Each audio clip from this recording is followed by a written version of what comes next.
Monsieur Christian Noyer, donc gouverneur de la Banque de France, merci d'être parmi nous.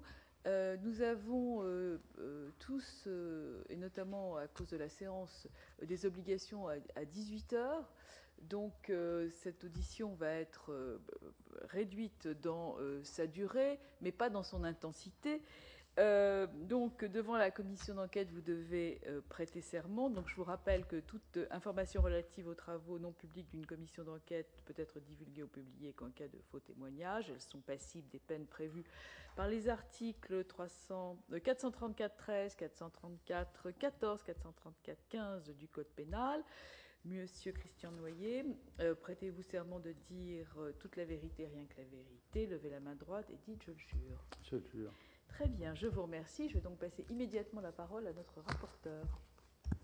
Bien, merci Madame la Présidente. Monsieur le Gouverneur, excusez-nous de bousculer un peu le timing, mais on s'est un peu attardé sur les auditions précédentes et nous avons effectivement des engagements impératifs à 18 heures. Donc voilà, vous connaissez l'objet de cette commission d'enquête. D'ailleurs, les personnes qui vous accompagnent ont déjà eu l'immense bonheur de participer à une audition précédemment. Donc nous sommes bien sur le sujet de l'évasion fiscale, du rôle des banques, des acteurs financiers au sens général, les zones offshore, etc., et la supervision également. Voilà. Et donc, en premier lieu, je souhaiterais revenir sur les expériences, employons ce terme général, de la Banque de France relativement aux zones offshore, qui jouent un rôle évidemment essentiel dans la finance internationale aujourd'hui. Les exemples sont multiples. Donc, je souhaiterais que vous nous indiquiez quelle importance vous leur attribuez d'un point de vue à la fois quantitatif et qualitatif. Évidemment, cette question est générale, mais peut-être il est possible d'y répondre en se centrant sur l'appareil bancaire et financier français, dans un premier temps. À cet égard, que vous inspire la cartographie des groupes financiers français? Et enfin, quelle responsabilité l'activité bancaire et financière qui s'est développée assez fortement dans ces zones non régulées porte-t-elle dans la crise financière démarrée maintenant il y a 5 ans et non encore aboutie dans ses effets? Voilà, une première série de questions un peu générales, Monsieur le Gouverneur, mais qui permettront de planter un peu le décor. Merci. Merci beaucoup. Merci Madame la Présidente. Merci Monsieur le rapporteur de vos questions. Donc, je pense qu'effectivement, je pourrais répondre de façon assez rapide et précise à vos questions, puisque vous avez eu, je crois, un assez long cadrage général et l'opportunité de poser beaucoup de questions à Madame Nouy, la secrétaire générale de l'ACP. Donc je pense qu'il y a beaucoup de choses qui ont dû être couvertes par cela. Bon. L'une des difficultés que j'ai, c'est que en réalité, si on avait un monde de pays normaux et un monde de zones offshore qui avaient tous les défauts de faible régulation, caractéristiques d'un paradis fiscal, etc., le monde serait simple et on verrait bien que les banques n'iraient dans ces zones que pour des activités pas forcément au cœur du financement de l'économie. Évidemment, quand on couvre des pays qui sont des pays importants économiquement pour l'Union européenne, pour l'Europe, pour notre économie, pour nos exportateurs, comme la Suisse, l'Autriche, le Luxembourg et bien d'autres, il est évident que je ne peux pas donner une réponse uniforme à vos questions. Alors, quelle importance quantitative et qualitative? Si on parle de certains pays comme ceux que j'ai cités qui ont vraiment un rôle économique majeur, la Suisse est un des plus grands pays d'exportation pour les industriels français, donc il est clair que c'est un pays qui a énormément d'importance économique et qu'il est normal que les banques françaises accompagnent les entreprises françaises. Bon, on sait bien qu'en Suisse, on peut avoir d'autres types d'activités, mais si on prend l'activité gestion fortune à laquelle vous pensez probablement, quand des résidents de France, ou d'ailleurs c'est vrai pour d'autres grands pays européens, souhaitaient aller en Suisse pour des raisons qu'on peut imaginer, ils ne faisaient pas appel normalement, le plus souvent, à des banques de leur propre pays. Et donc, la gestion de fortune concerne plutôt des clientèles qui sont des clientèles d'autres régions du monde et qui peuvent éventuellement venir en Suisse, parce que j'ai pris cet exemple, dans la plus parfaite légalité des pays concernés, pour des raisons diverses et variées de diversification de gestion et de patrimoine. Mais ça peut être tout à fait légal.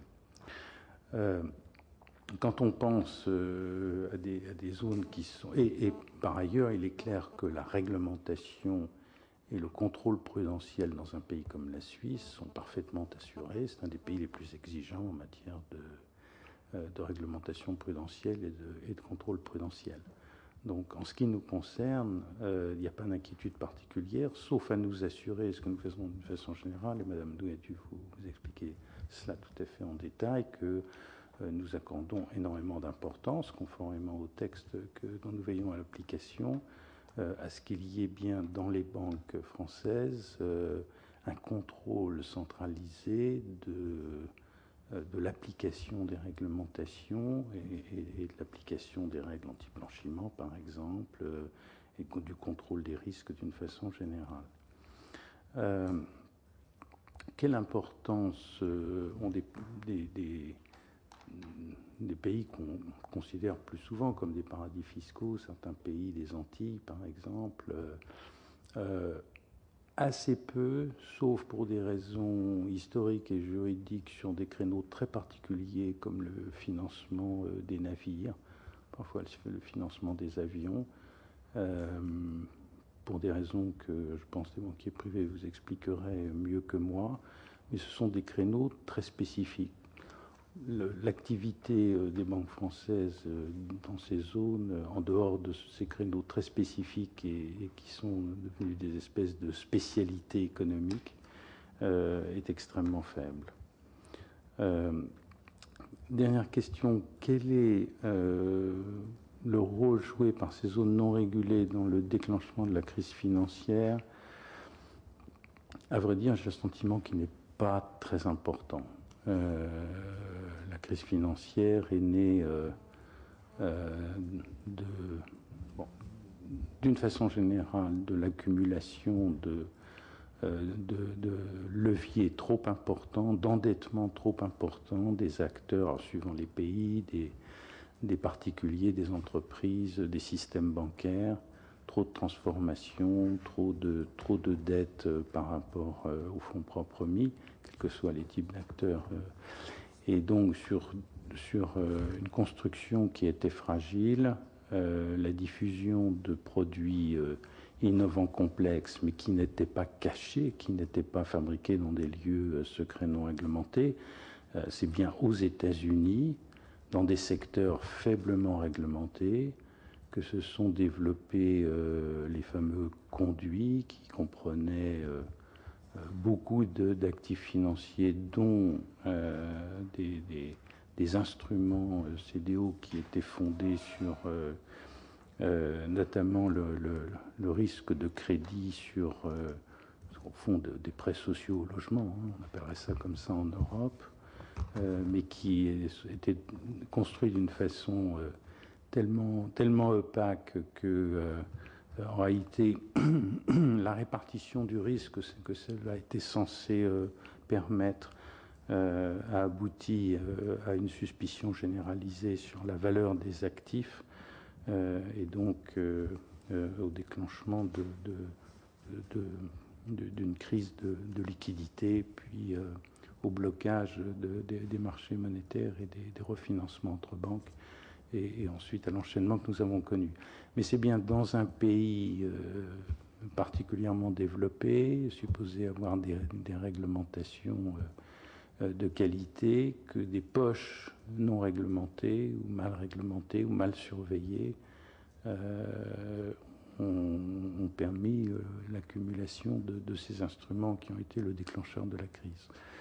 Donc en fait, moi j'en tire comme conclusion que ce dont nous avons besoin, c'est vraiment de progresser tous ensemble au niveau international pour boucher les trous, faire en sorte qu'on ne laisse pas échapper des pans entiers d'activités financières à des règles qui soient aussi communes que possible, et à une surveillance qui soit aussi harmonisée que possible.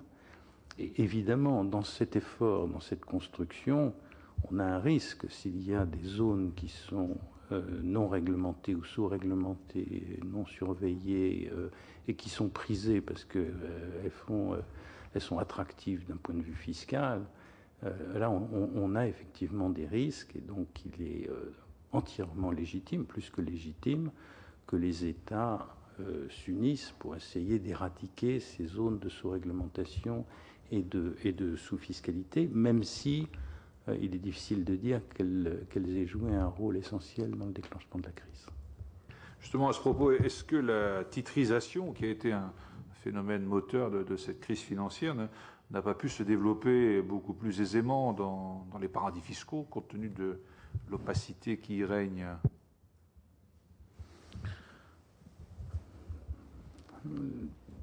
L'expérience que nous avons eue, je crois, c'est que la titrisation s'est développée notamment aux États-Unis au grand jour.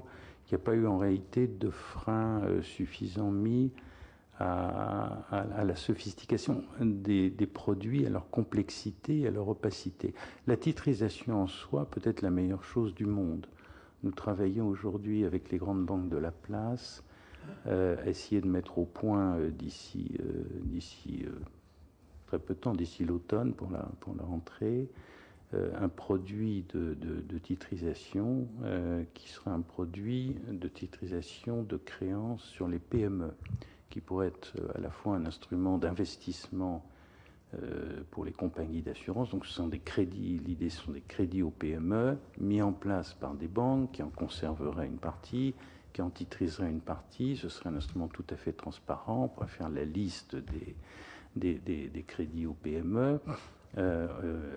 Ces crédits reçoivent une note donnée par les services de la Banque de France, et donc on saurait quelle est la nature du risque, son évolution. On pourrait savoir exactement quelles sont les PME financées. Ce serait donc un instrument d'investissement, comme je le disais, qui pourrait être utilisé par les compagnies d'assurance. Comme le gouvernement souhaite développer leur capacité de financement des PME.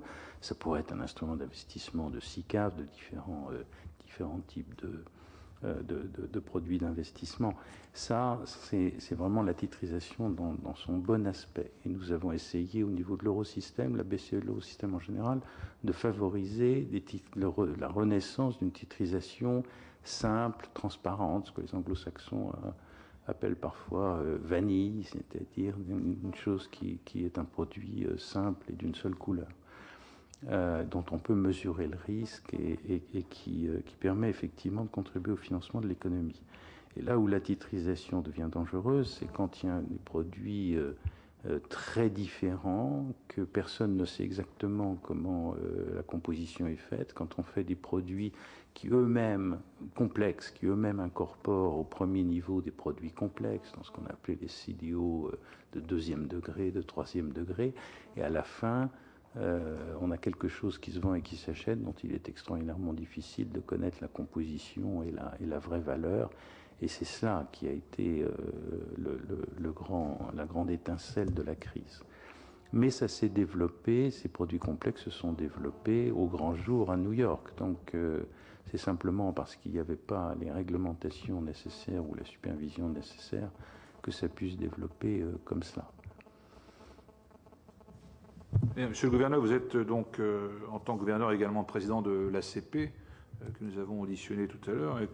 À quelle limite de la transparence des grands groupes financiers multinationaux avez-vous été confronté dans cette activité?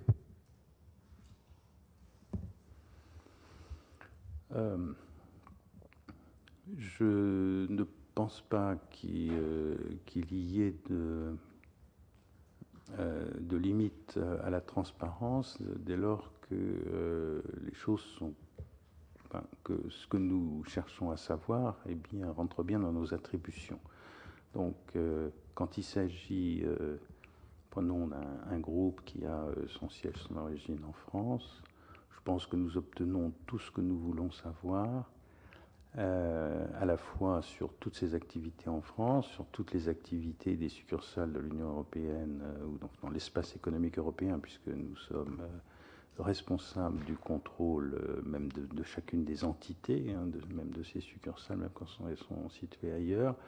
Lorsque nous sommes en présence de succursales en dehors de l'espace économique européen ou de filiales, là, il faut distinguer entre ce que nous pouvons et ce que nous exigeons, bien sûr, pour pouvoir asseoir notre contrôle consolidé, qui est une représentation fidèle des risques pris. Et puis le détail des opérations qui relèvent des superviseurs locaux.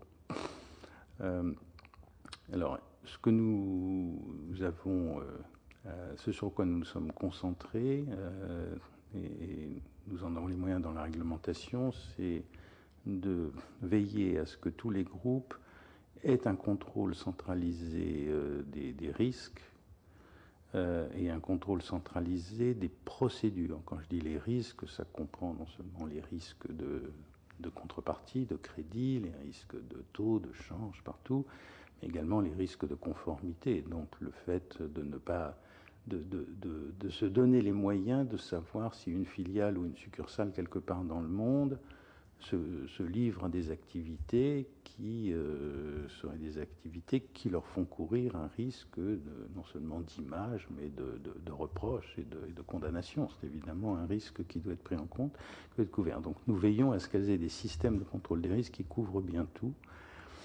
Et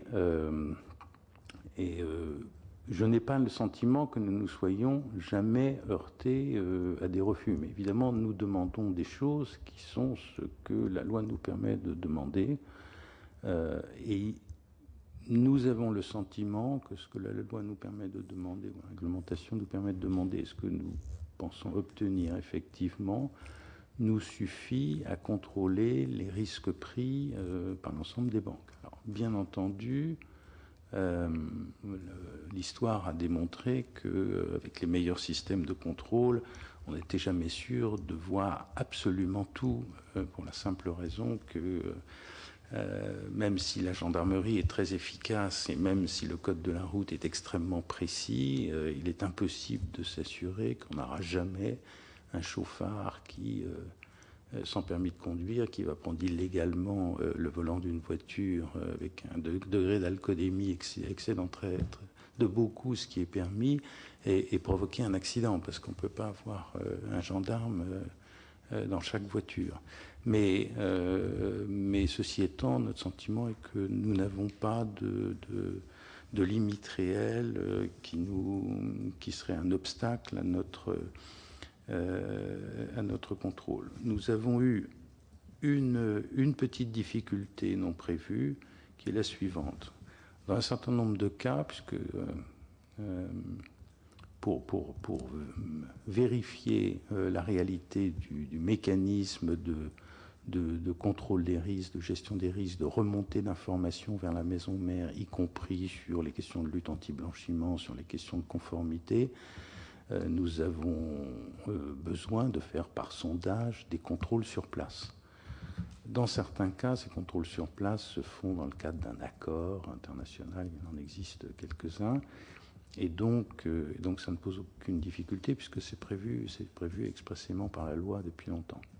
Dans certains cas, il n'y a pas de tel accord, et donc nous avons pris l'habitude de demander l'autorisation au superviseur local de conduire une enquête ciblée sur ce que nous souhaitions vérifier. Et dans la plupart des cas, nous obtenons des réponses favorables, y compris dans des territoires dont certains figurent dans la liste que vous aviez dressée, comme les grandes places financières asiatiques, Hong Kong, Singapour, ou certaines places des Antilles. Enfin, dans la plupart des cas, nous avions une réponse favorable. Et puis on a eu un cas où, sur la base des résultats d'une enquête, nous avions initié une procédure, l'ACP avait initié une procédure de sanctions, et la commission des sanctions a jugé que nous n'avions pas la base juridique nécessaire. C'est la raison pour laquelle nous avons indiqué au gouvernement que nous souhaitions avoir une base juridique qui nous permette de couvrir cela. Et le gouvernement a proposé au Parlement, dans la loi qui est en délibération devant votre Assemblée, la loi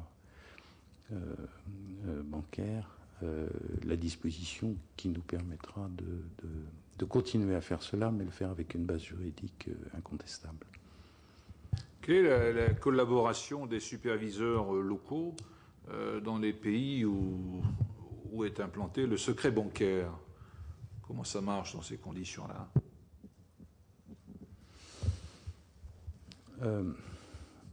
Dans les pays qui ont une réglementation et un contrôle sérieux et exigeant, nous ne rencontrons aucune difficulté, puisque ce que nous recherchons, ce sont les procédures en place, les mécanismes de surveillance des risques, la montée d'informations, la solidité des différentes filiales et succursales. Et encore une fois, si vous prenez la Suisse, par exemple, les exigences en matière de fonds propres, en matière de contrôle des risques, sont tout à fait au meilleur standard international. Donc, pour la tâche qui est la nôtre et l'objectif qui est le nôtre, nous n'avons pas rencontré de difficultés. Il faut aller dans des petits territoires où l'autorité de contrôle est assez faible pour être confronté parfois à des cas où on a l'impression que les informations, pas forcément par mauvaise volonté, mais les informations possédées par le superviseur ne sont pas forcément extraordinairement précises. Et ça peut être des cas où, si l'importance est significative, si l'importance des activités est significative, nous souhaitons aller voir pour être sûr qu'il y a en réalité un contrôle des risques qui est bien fait, une remontée d'informations sur ces prises de risques et plus généralement sur le fonctionnement de la filiale ou succursale qui est suffisante vers la maison mère. Une dernière question avant de passer la parole à mes collègues éventuellement sur l'appréhension de la crise financière de ces dernières années. Est-ce que vous diriez que la responsabilité des banques est directement engagée de par certains manquements au respect des règles prudentielles, par exemple? Quelle est cette responsabilité à vos yeux et quelles mesures ont pu être prises concrètement pour garantir la non-survenue d'une nouvelle crise dans les années qui viennent ou très prochainement éventuellement? Comment appréhendez-vous ce point, Monsieur le Gouverneur? Je pense que prioritairement, la réglementation n'était pas suffisamment adaptée. La crise nous a montré d'abord, ça a été en partie une crise de liquidité, où la liquidité s'est bloquée. Nous avions en France une réglementation de la liquidité, elle existait dans certains pays, c'était purement national, il n'y avait pas de règle internationale. On peut discuter pour savoir si elle était suffisante et les règles internationales vont être plus rigoureuses que celles que nous avions. Enfin, nous en avions une qui a relativement bien fonctionné, mais il y avait un certain nombre de pays qui n'avaient aucune règle. Et là, on a vu que cette insuffisance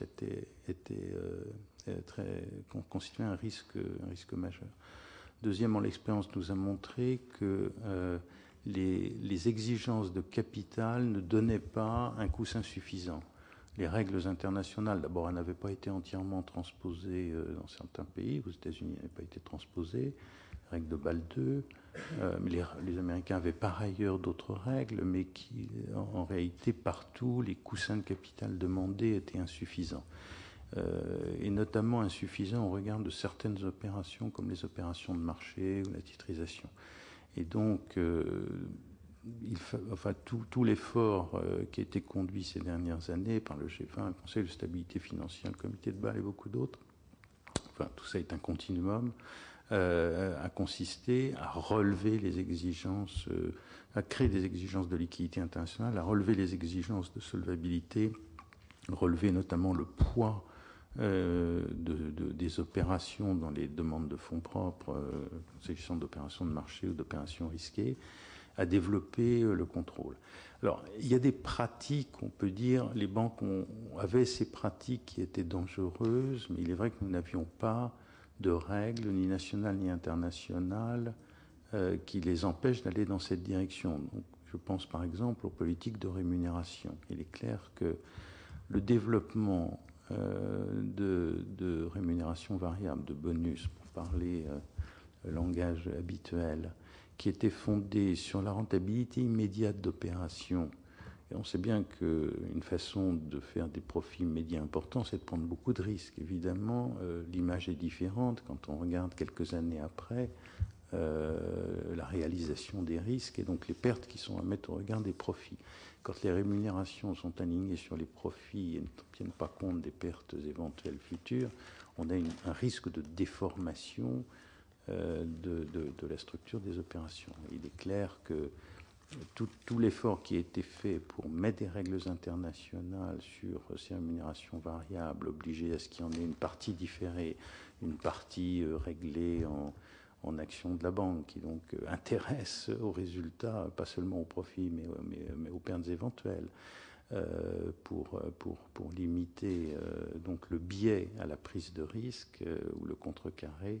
Ça, c'était très important. Donc les banquiers ont été un peu imprudents, les réglementations étaient absentes dans ce domaine, et on a vu à l'expérience que c'était une mauvaise chose et qu'il fallait le corriger. Il y a sans doute des pays où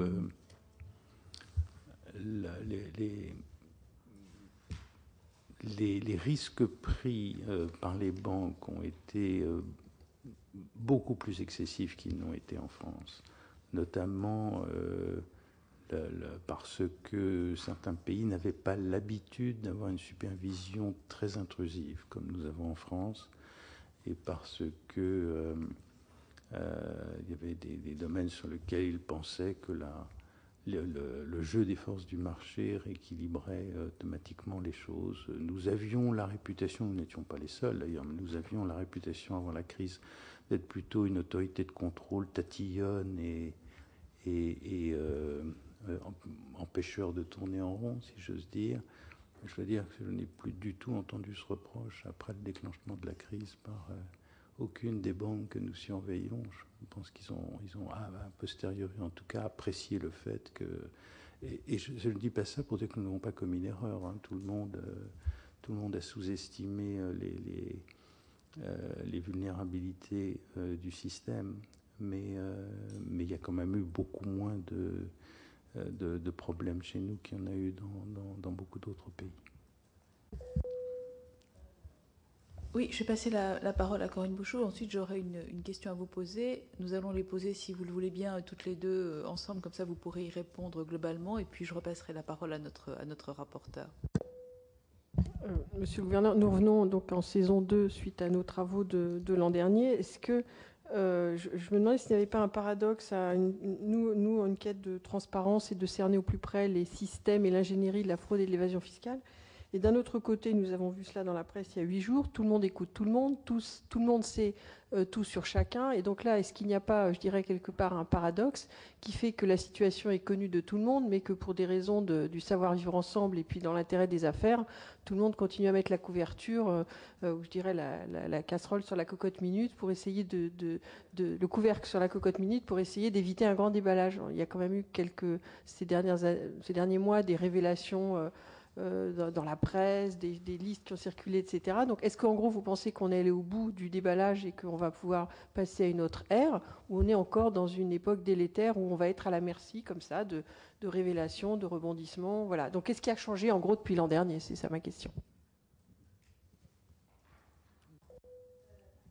Oui, monsieur le gouverneur, moi, j'ai une question un peu plus prosaïque, qui est un peu toujours la même. Avec toujours le même type d'exemple qui est Inside Job, qui est évidemment le nec plus ultra de la décomposition ou de l'autopsie de la crise.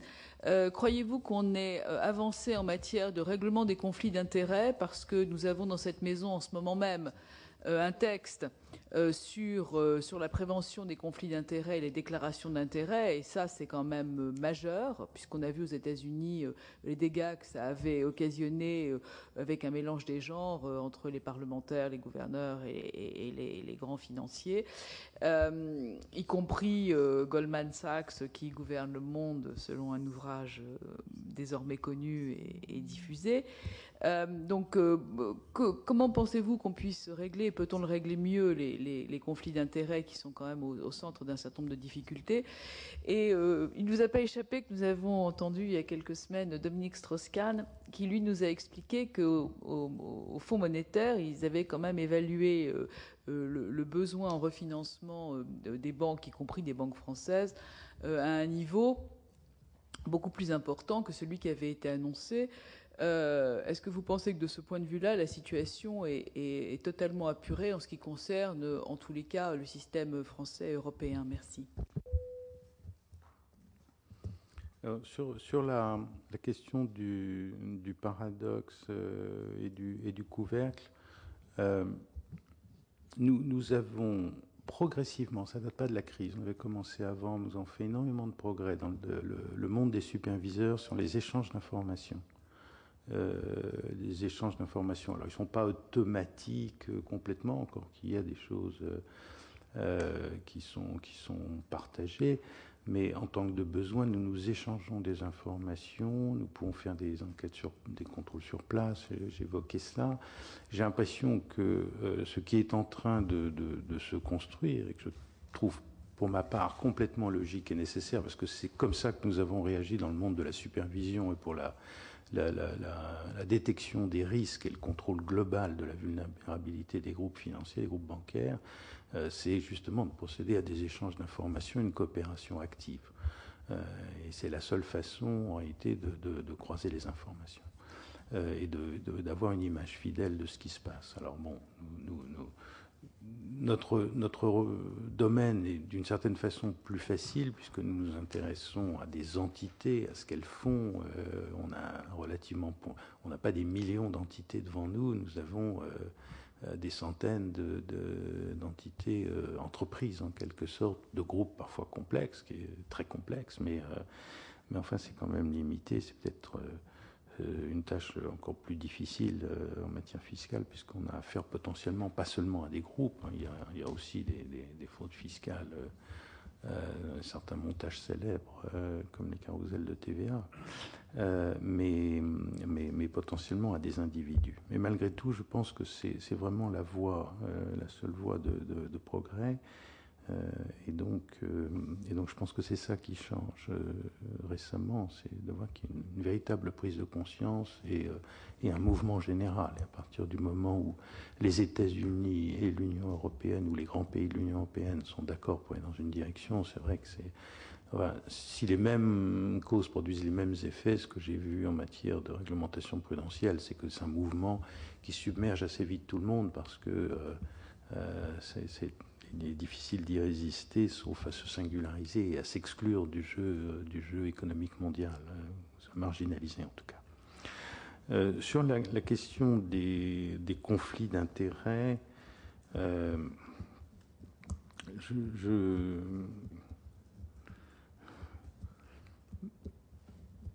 ne suis pas sûr de savoir très bien répondre à cette question.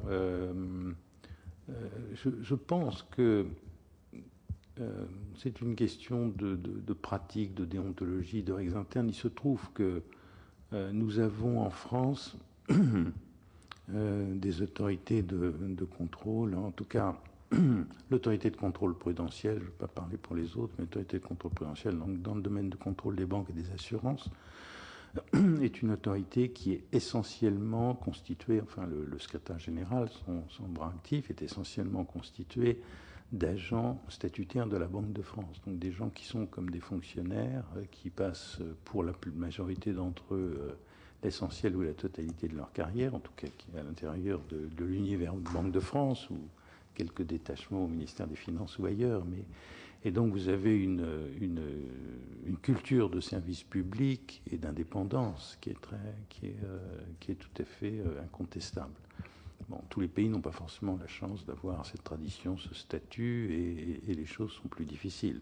Moi, je crois qu'il faut, dans chaque pays, traiter les choses de cette façon-là, avec des règles déontologiques, des règles de surveillance. Nous avons à la banque des règles déontologiques, comme on en a au sein de l'appareil d'État, qui sont très précises. Ça ne veut pas dire qu'on n'aura jamais ou qu'on n'a jamais d'accident, mais en tout cas, il faut avoir des procédures très précises, des règles, une surveillance des règles, des institutions, des déontologues, etc., pour suivre cela et s'assurer des règles sur le départ, des procédures avec une commission. Enfin, nous avons la même chose que ce qui a été mis en place au sein de l'État pour nous assurer que nous limitons au minimum les risques de conflit d'intérêts. En ce qui concerne les besoins de refinancement, je ne partage pas l'avis de Dominique Strauss-Kahn. Le FMI a toujours été assez pessimiste. D'ailleurs, en réalité, il était pessimiste d'une façon générale sur l'Europe. Quand on les poussait dans leur retranchement, ils étaient quand même plus pessimistes sur certaines zones en Europe.